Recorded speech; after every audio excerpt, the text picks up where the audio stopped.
Meditations in Time of Civil War by William Butler Yeats.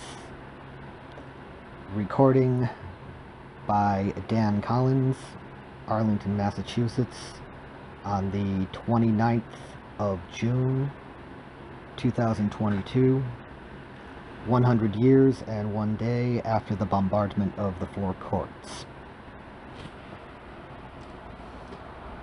1. Ancestral houses.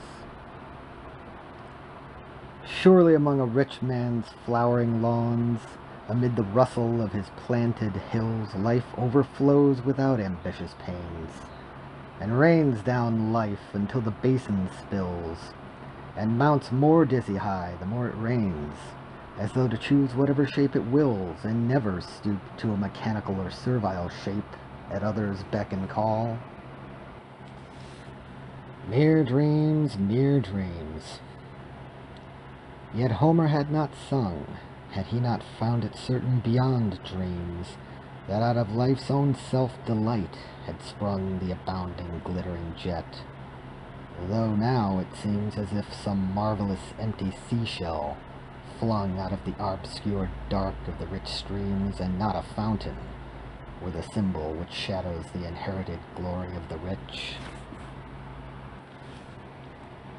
Some violent, bitter man, some powerful man, called architect and artist in, that they, bitter and violent men, might rear in stone the sweetness that all longed for night and day, the gentleness that none there had ever known, but when the master's buried mice can play. And maybe the great-grandson of that house, for all its bronze and marbles, but a mouse.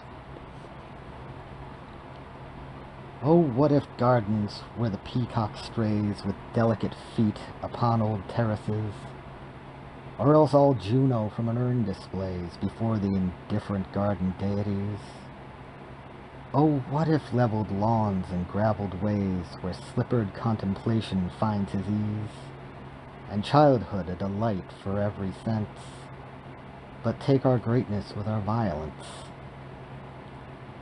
What if the glory of escutcheoned doors, and buildings that a haughtier age designed, the pacing to and fro on polished floors amid great chambers and long galleries, lined with famous portraits of our ancestors?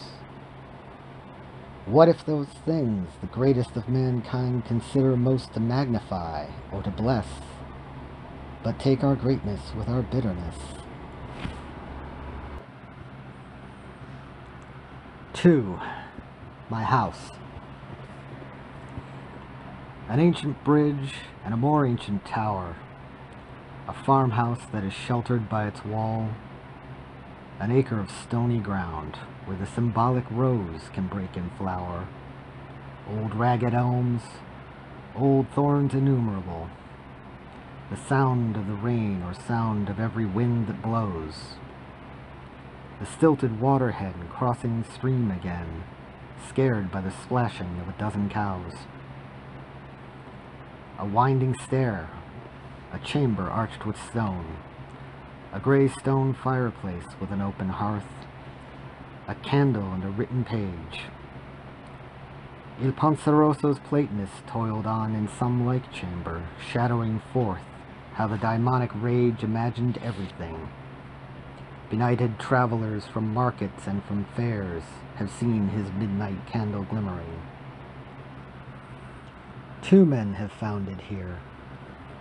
A man-at-arms gathered a score of horse, and spent his days in this tumultuous spot, where through long wars and sudden night alarms his dwindling score and he seemed castaways, forgetting and forgot.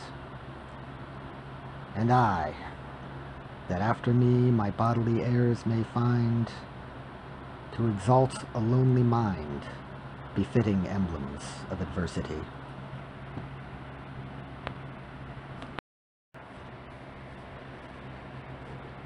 3. My table. 2 heavy trestles and a board where Sato's gift, a changeless sword, by pen and paper lies, that it may moralize my days out of their aimlessness. A bit of an embroidered dress covers its wooden sheath. Chaucer had not drawn breath when it was forged. In Sato's house, curved like new moon, moon luminous, it lay 500 years. Yet if no change appears, no moon. Only an aching heart conceives a changeless work of art. Our learned men have urged that when and where 'twas forged, a marvelous accomplishment in painting or in pottery went from father unto son, and through the centuries ran, and seemed unchanging, like the sword. Soul's beauty being most adored, men and their business took the soul's unchanging look. For the most rich inheritor, knowing that none could pass heaven's door that loved inferior art, had such an aching heart that he, although a country's talk for silken clothes and stately walk, had waking wits. It seemed Juno's peacock screamed. 4. My descendants. Having inherited a vigorous mind from my old fathers, I must nourish dreams, and leave a woman and a man behind as vigorous of mind. And yet it seems life can scarce cast a fragrance on the wind, scarce spread a glory to the morning beams, but the torn petals strew the garden plot, and there's but common greenness after that. And what if my descendants lose the flower, through natural declension of the soul, through too much business with the passing hour, through too much play, or marriage with a fool? May this laborious stair and this stark tower become a roofless ruin, that the owl may build in the cracked masonry and cry her desolation to the desolate sky. The primum mobile that fashioned us has made the very owls in circles move. And I, that count myself most prosperous, seeing that love and friendship are enough, for an old neighbor's friendship chose the house, and decked and altered it for a girl's love. And know, whatever flourish and decline, these stones remain, their monument and mine. 5. The road at my door.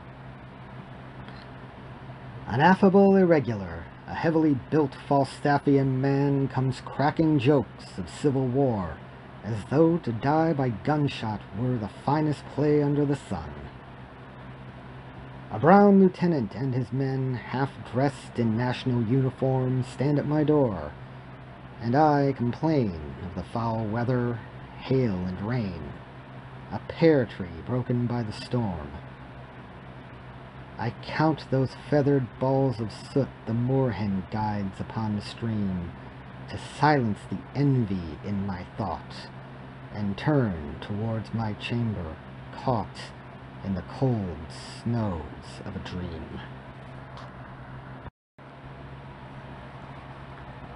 6. The stairs nest by my window. The bees build in the crevices of loosening masonry, and there the mother birds bring grubs and flies. My wall is loosening. Honeybees, come build in the empty house of the stair. We are closed in, and the key is turned on our uncertainty. Somewhere, a man is killed or a house burned, yet no clear fact to be discerned. Come build in the empty house of the stair. A barricade of stone or of wood. Some 14 days of civil war. Last night they trundled down the road that dead young soldier in his blood. Come build in the empty house of the stair. We had fed the heart on fantasies. The heart's grown brutal from the fair. More substance in our enmities than in our love. Oh, honey bees, come build in the empty house of the stair. 7. I see phantoms of hatred, and of the heart's fullness, and of the coming emptiness.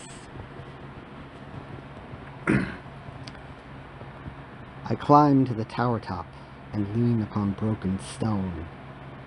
A mist that is like blown snow is sweeping over all, valley, river, and elms, under the light of a moon that seems unlike itself, that seems unchangeable, a glittering sword out of the east. A puff of wind and those white glimmering fragments of the mist sweep by. Frenzies bewilder, reveries perturb the mind.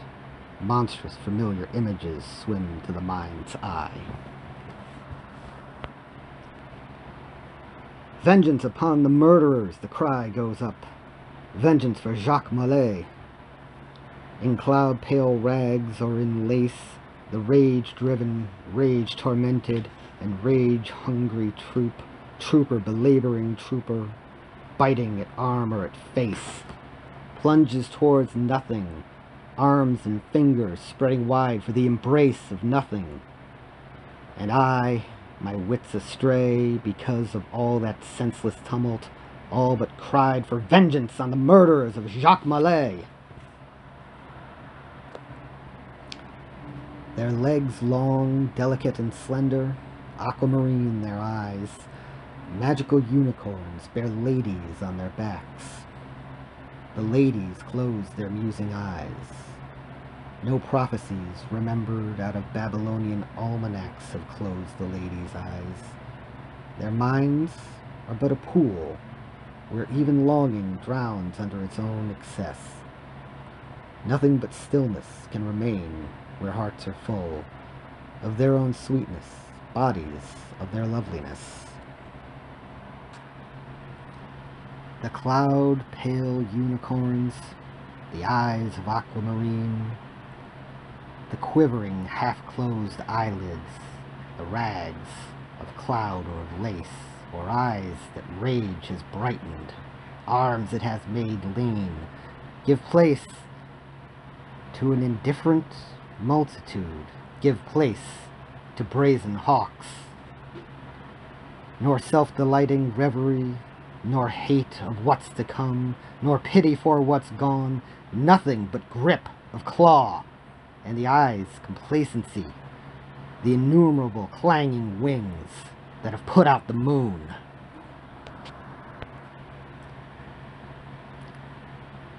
I turn away and shut the door, and on the stair wonder how many times I could have proved my worth in something that all others understand or share.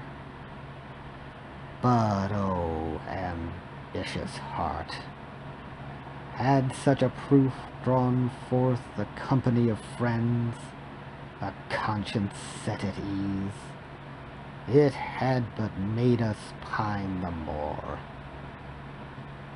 The abstract joy, the half-read wisdom of daimonic images suffice the aging man, as once the growing boy.